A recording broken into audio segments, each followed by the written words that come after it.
Hello, good afternoon, Tribuners. Welcome back with me, Mutiara, in Indonesia News of Tribun Lampung. We will present you an updating and interesting information from every place in Indonesia. And here the complete news. The first news is Baswedan's tenure as governor of DKI Jakarta is over. The Baswedan Banten National Volunteer Network held a Thanksgiving ceremony for the retirement of the Governor of Special Capital Region Jakarta on Sunday, 16 October 2022. The activity was held in PTT Village, Karangantu, Serang City. The banner of the event said, Indonesia calls thanks to DKI Jakarta Baswedan for President 2024 for a better Indonesia. Previously, the activity began with a Thanksgiving and prayer together and continued with the cutting of the cone and compensation for the elderly. The chairman of the management Jarnas Serang City, Reddy Kurniadi, said that the simultaneous activities were carried out not only in Banten but also by volunteers in Jakarta. The Thanksgiving event was attended by community leaders, volunteers, and local residents. Reddy said the Thanksgiving event was held as an expression of gratitude for the completion of Baswedan's duties as governor of DKI Jakarta. Has made various progress during his tenure as governor of DKI Jakarta. Rudy said this activity was purely carried out by volunteers in Serang and was carried out simultaneously with the welcoming of by other volunteers in Jakarta. The Central Executive Board of Jarnas Cahyo Hendro Atmoko said that the progress of this country is a shared responsibility. The nation's problems concerning welfare, prosperity, justice, and all aspects of the nation's life must begin with solving the problem of national leadership. Society must use heart and common sense to get leaders who also work with heart and common sense. Cahyo continued. Is considered to have shown his work by bringing progress to Jakarta during his tenure as governor, so that he deserves to be pushed to become a presidential candidate in the year 2024.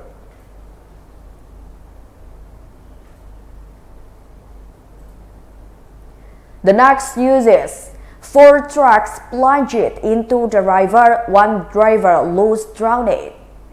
As of Saturday, October 15, 2022, Jumino, 48, the driver of a palm oil truck that sank in the Batang Hari River, Tebo Jambi, had yet to be found. Jumino was one of the victims who drowned in the Batang Hari River when the truck they were driving fell into the river on Saturday, October 15, 2022 at around 1:30 a.m. in the morning.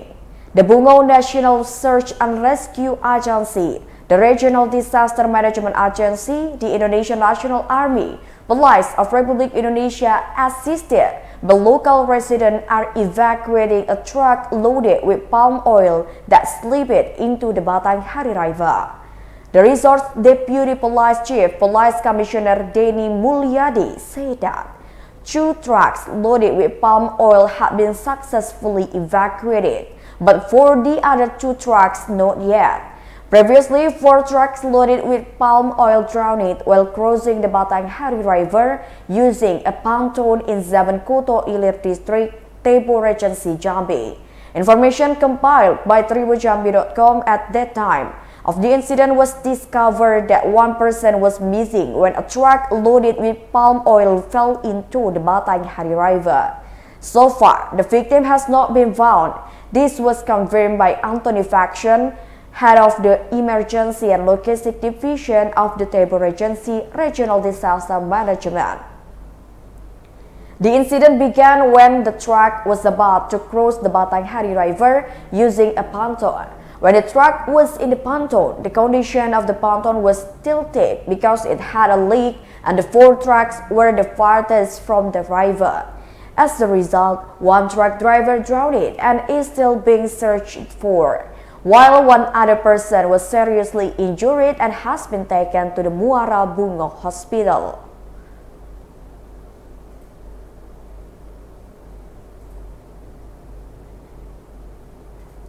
The next news is commemorating 100 days of the departure of Brigadier Joshua. Brigadier Joshua family will hold an event to commemorate the centenary of Brigadier Joshua's death on Saturday, October 15, 2022 tomorrow. However, the centenary commemoration was not only held at the residence of Brigadier Joshua's parents in Sukarno Village, Sungai Bahar, Muaro, Jambi. The centenary commemoration was also held in the hometown of Rosti Simanjuntak, the mother of Brigadier Joshua, in Padang Sidempuan, North Sumatra.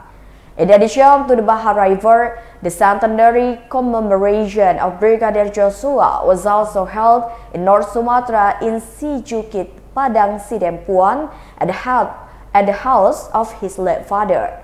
He said this commemoration was carried out by the entire extended family because they felt they had lost, and this was a form of a prayer that could be conveyed to the deceased.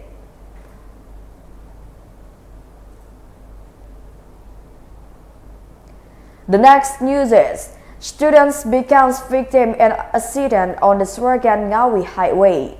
The Sragen-Ngawi Highway precisely in the village of Sambung Macan District, Sragen Regency often occurs in accidents.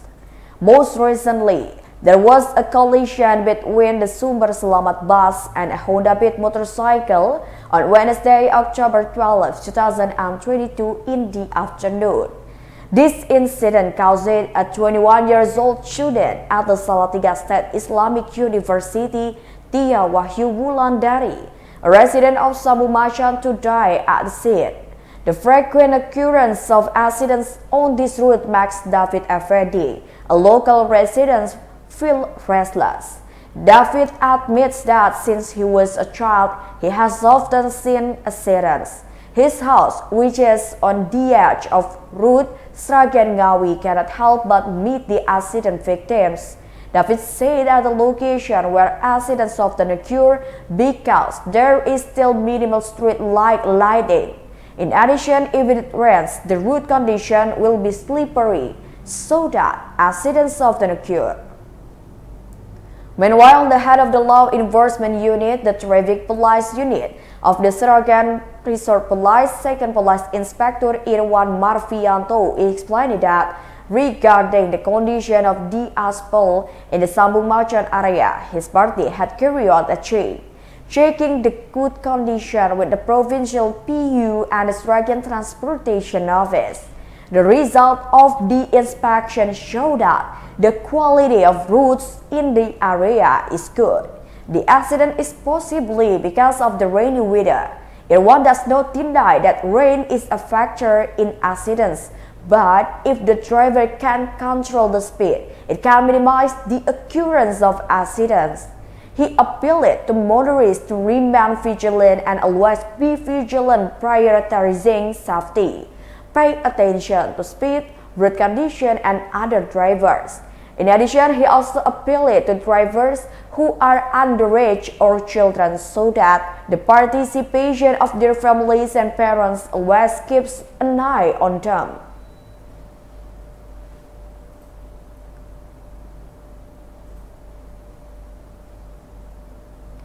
The next news is food establishments robbed jewelry and cash loose. A catering business called Damas Catering Kudus on Kuduspati Highway, Ngembal Rejo Village by district was attacked by thieves. 30 million loss in jewelry and cash, including jewelry weighing more than 22 grams and cash around 5 million rupiah. Damas Catering business owner Muhammad Afes Sinat, 35 years old, said that The incident took place on Wednesday, October 12, 2022 at 31 minutes past 10 a.m. At the time, he continued, a number of workers were working on catering orders at the back of the house. Practically, the front of the house is empty. There is no one to monitor or supervise. He explained that at first, the family did not suspect that a number of jewelry and cash were stolen because there was no messy room or room. Then the mother named Ruriyah lost cash and jewelry when she was about to go shopping that night. Immediately, Muhammad Afesina checked the surveillance camera footage installed at several points. The family of Muhammad Afesina reported the incident into the nearest police station.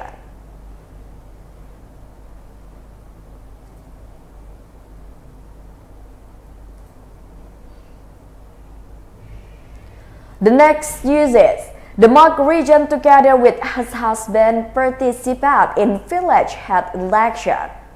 The region of the Mark Aistiana, accompanied by her husband Muhammad Zaki Mardi, cast her voice at the polling station in Jogoloyo village, Wonosalam district, the Mark Regency on Sunday, 16 October 2022. The TPS located in the field of Jogoloyo village was seen by the community. They also exercised their voting rights in the simultaneous Pilkades on Sunday, October 16, 2022. The arrival of the region of the Mark with his husband was well received by the community. By driving her private black car, she went to the polling station to vote with her husband. After arriving at the TPS, the Demak region and her husband immediately gave an invitation to the village head election committee and went straight to the voting booth to exercise their right to vote.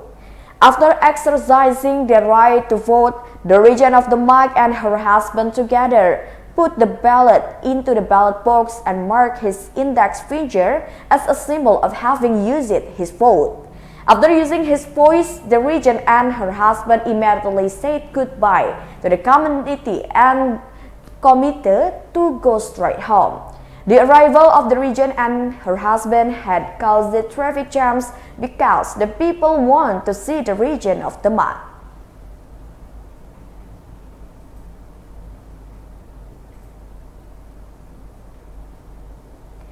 The last news is, PTT Village Minister attends a van bike activity in North Maluku. The Minister of PTT Villages of the Republic Indonesia, Abdul Halim Iskandar, immediately released the van bike Gelora North Maluku activity on Saturday, October 15, 2022. The van bike activity, which started at the Bella Ternate Hotel and finished the Orange Fort, was attended by a number of Ternate city bicycle communities.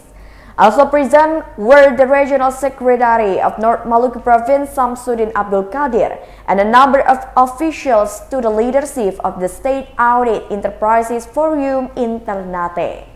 The Minister of Villages, PTT, said that he had been given the opportunity to take part in van bike activities, and at the same time he was prepared to immediately release the activity. For him, Ternate City is a very beautiful and comfortable city, and so far he has been in Ternate for almost 2 days. Until there is still the opportunity to release the bicycle community in the van bike Gelora North Maluku activity. According to him, it is also hoped that this activity, especially for the bicycle community, must be enthusiastic because there are other prizes too. Separately, General Manager of Sahid Bella Ternate, Setiawan Hadi Saputo, admitted that this activity was an activity of the Ministry of Villages, Republic Indonesia, which was in collaboration with the Bella Ternate Hotel, which is one of the series of activities of the Proudly Made in Indonesia movement, which was carried out by van bike Gelora North Maluku. In addition, there were several institutions that took part in the activities, such as the Indonesian National Army, Allies of Republic Indonesia, Apindo, and several other state-owned enterprise foreign communities.